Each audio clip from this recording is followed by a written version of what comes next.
It was 5 a.m. on a Thursday morning, and Dr. Rachael Fiege and her team were at the bedside of an elderly man. The alarms from the cardiac monitor clanged in the background as the team desperately looked for evidence of life. The patient's body heaved with the rhythm of CPR. Nurses stood in line ready to assume compressions, a physically demanding task when done correctly. A respiratory therapist was breathing for the patient by pushing oxygen from the resuscitation bag into the patient's lungs. The pharmacist prepared drugs that might help restore life. Meanwhile, a nurse kept record of the events, helping the team stay organized amid the chaos. Suddenly, "I've got a pulse!" The alarms from the cardiac monitor silenced as the heartbeat fell into a reassuring rhythm. "Let's check a blood pressure." It was low, but life-sustaining. The patient was responding to treatment and began to take breaths on his own. Unbeknownst to Angie and her team, while they were working tirelessly to restore their patient's life, Angie's daughter, 19-year-old Rachael, lay dying.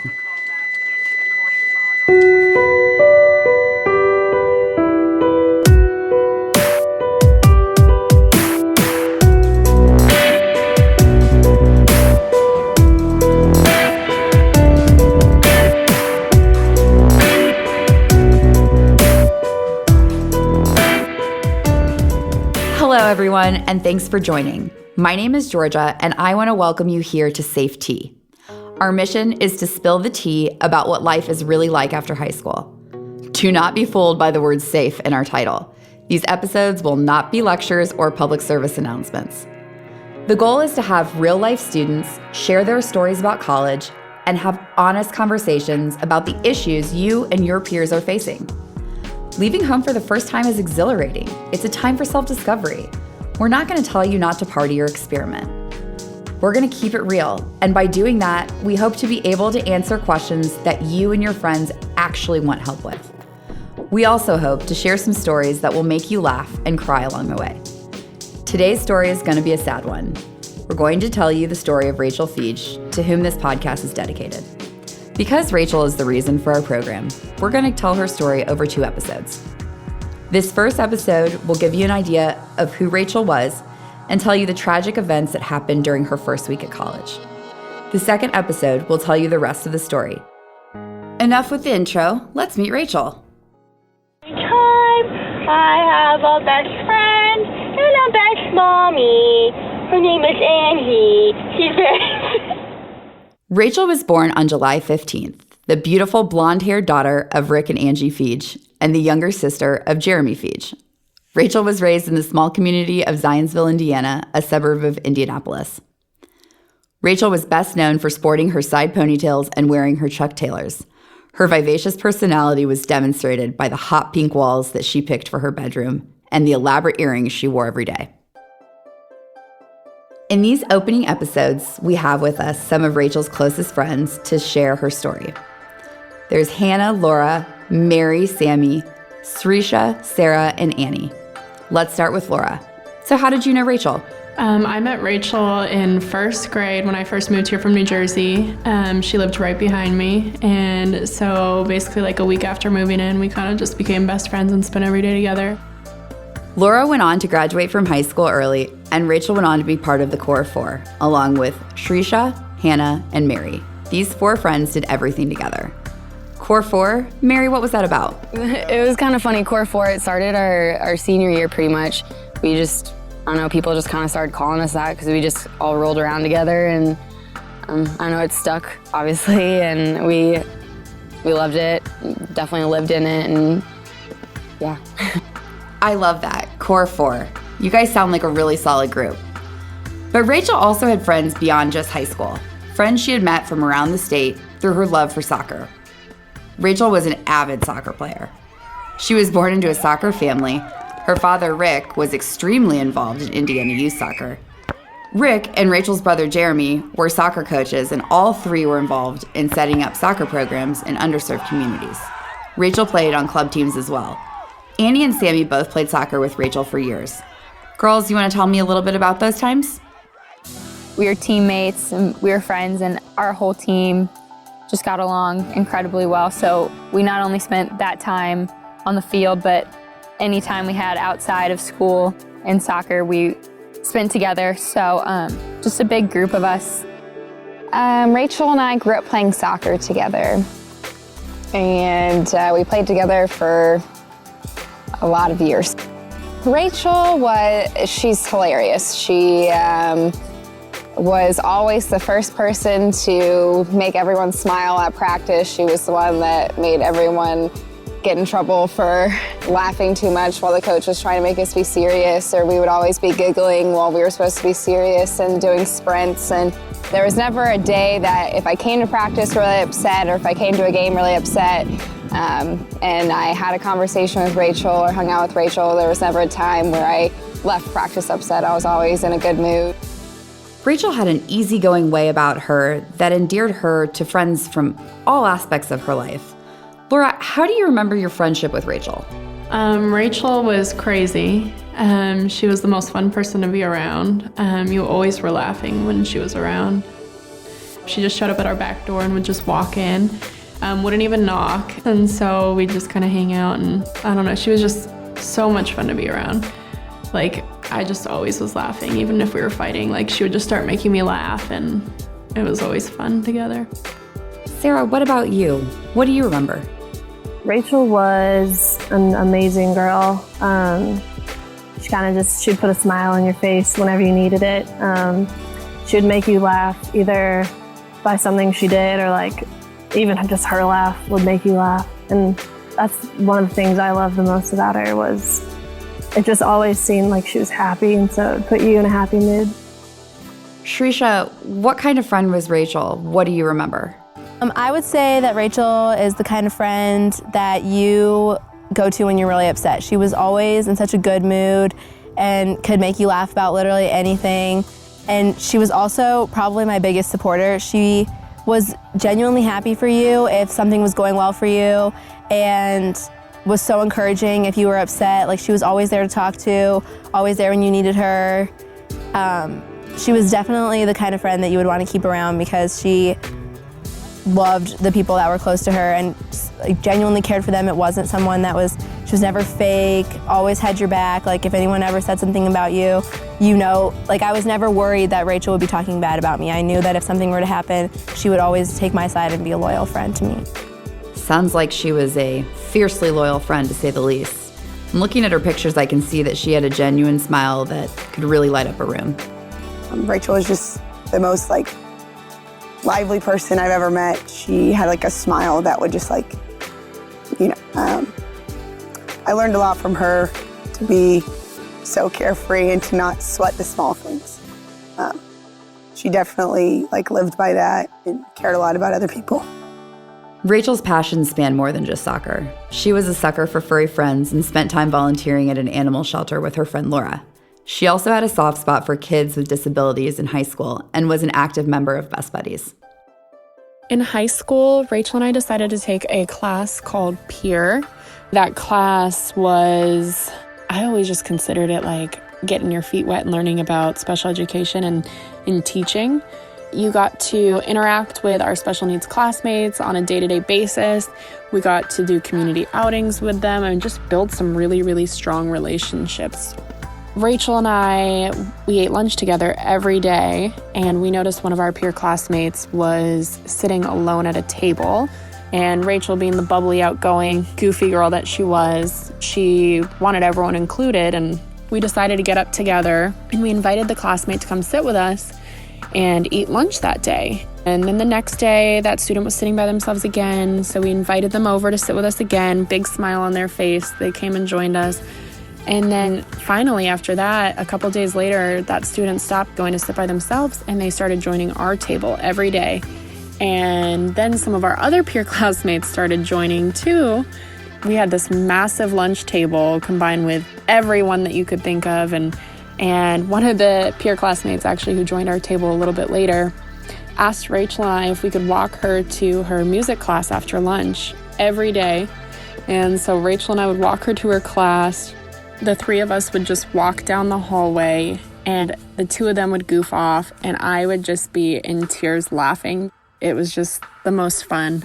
So when I think back to high school, that's kind of one of the really special memories I have is Rachel just being involved with Best Buddies and Peer and all the amazing things she took part in. Rachael graduated from Zionsville High School with honors. The time after graduation was filled with warm days and lazy evenings as Rachael spent one last summer with her friends. Going to college was going to be hard, as her core group of best friends would be separated for the first time. But Rachael was thrilled about the opportunity to attend Indiana University. True to her big heart, Rachael wanted to go into a healthcare field where she could help others, nursing or possibly even med school like her mom. On August 21st, Rachael and her mom packed up and drove to Bloomington, where she would begin her college career. However, Rachel's first week was anything other than anticipated. Well, we sort of thought it was the usual thing. We got in the car, drove down to Bloomington, set up her dorm room, bought all of her books, and Rachael was meticulously organized. She went and color-coded all of her books and her folders and her calendar so she would know exactly what book went with what folder, with what class she had to attend. We then walked her first day of class so she knew exactly where to go, wouldn't be late for class, and unfortunately I had to go back to work that night, so I went ahead and drove back to Indianapolis. That's Rachel's mom, Rachael Fiege.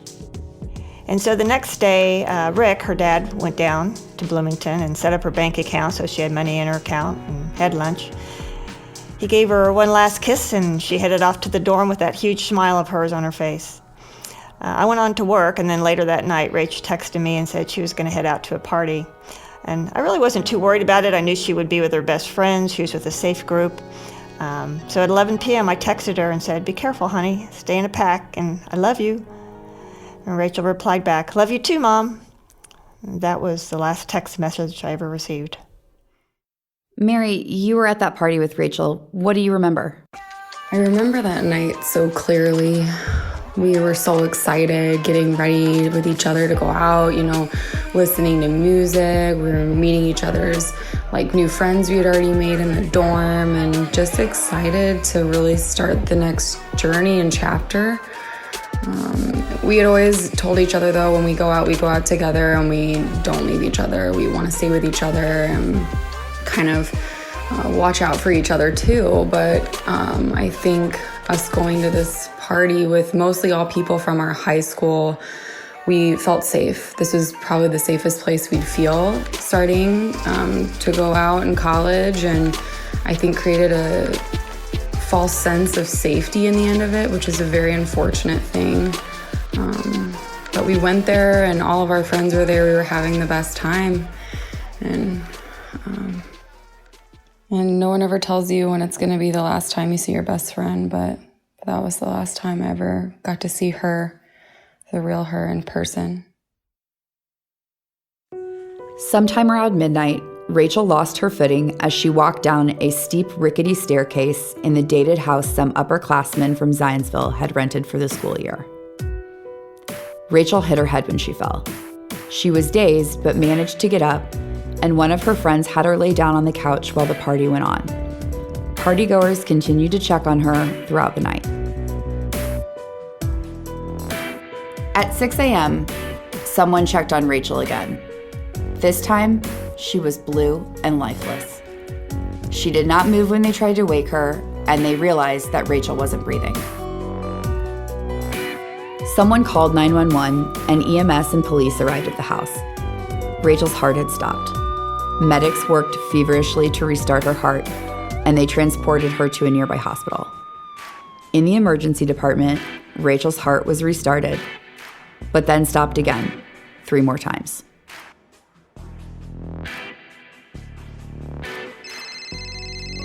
So I was just finishing up my shift at the hospital when I got a page to call down to Bloomington Hospital. When I called, the nursing staff said that Rachael was there in the emergency room, but wouldn't really tell me what had happened. For some reason, I asked if she was on a ventilator. They said yes. And for some reason, I asked, have she been in cardiac arrest? And they said yes. So I was finally able to speak to the doctor down there and decided we needed to move her to a higher level of care, and I got into doctor mode. I arranged for her to be airlifted up to Indianapolis and arranged for bed in ICU, and asked some of my neurosurgery colleagues to be on standby when she arrived. And then as I drove down to Bloomington, I called Mary multiple times. Mary didn't understand why I was calling, and then I had to tell her that Rachael was dying. When I got to the hospital, Rachael just looked like she was asleep. She was just as beautiful as ever. So I went to her and lifted up her eyes and could see that her pupils were fixed and dilated, which I knew was a very ominous sign. What ensued then were multiple brain scans and an EEG that indicated that she had no brain activity and was in fact brain dead. Shortly thereafter, her heart and lungs began to fail, and it was very difficult to keep her heart beating.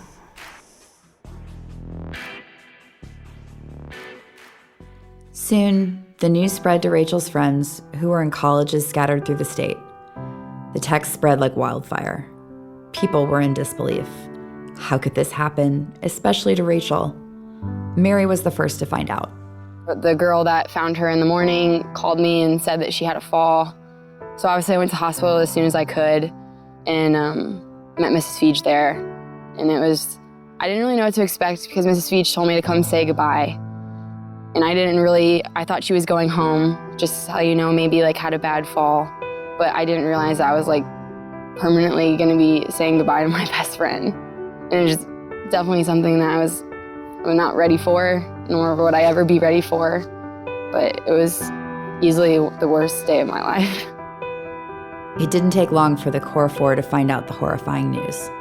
The Core 4 had just become the Core 3. So it was my first week of classes at Ball State, and I was sitting in my sociology class, and Mary had been texting me, hey, like, you need to answer your phone.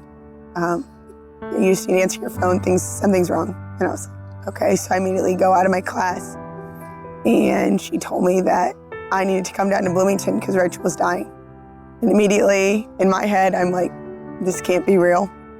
It kind of seemed just like a blur and like a terrible dream. So from there, me and a good friend, Julia, got in our car, drove to Zionsville, and then we all drove down to Bloomington together. And the whole time, like, I remember, like, specifically, like, at a stoplight, looking at this family that I'm just like, they're so happy. And, like, this day is just like my whole world got flipped upside down. And then we got to the hospital, and then I saw her there, just looking just beautiful as ever, but just not there anymore.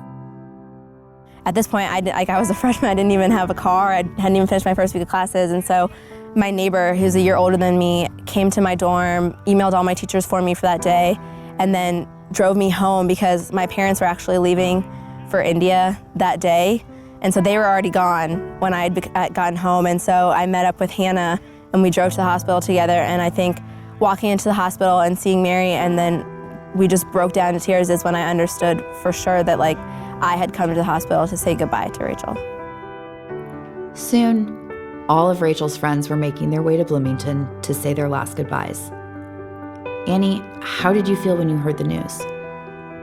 My mom got a phone call, because all the moms are friends too, and she basically told me that Rachael didn't make it, and that was it. And I just remember going limp and just falling to the ground right in front of the Health Center, and it was just horrible. It was crippling and just something that I wouldn't want anyone to ever have to go through, especially my mom being right there. I mean, I was just thinking of her too. Like, I wouldn't want my mom to ever have to go through something like that. Doctors were finally able to stabilize Rachael enough to be able to harvest her organs for donation. A final act of generosity and kindness in her last moments that was so much how Rachael lived her life. It was just surreal, like I was watching this horror movie, only I was in it. The pain is beyond words. I could not believe this was happening. It was now 3 a.m. Rick, Jeremy, and Angie followed the nurses as they rolled Rachael down the long, empty hallways that lead from the ICU to the operating room where the organ donation team stood waiting in full scrub attire, ready to harvest her organs. The double doors leading to the OR swung open, and Rachael disappeared behind them as they slowly closed. And that was it. That was the last time I ever got to see Rachael. Although that was the last time her family got to see her, it was hardly the end of Rachael's story. Safe Tea is brought to you by Rachel's First Week. Executive producer Mike Wilson from Airborne, engineering by Ben Vodder, and audio from FME Studios. And a very special thanks to Health Initiatives for their sponsorship of this podcast. Subscribe now so you don't miss a single episode of Safe Tea, and be sure you tell all your friends to subscribe as well.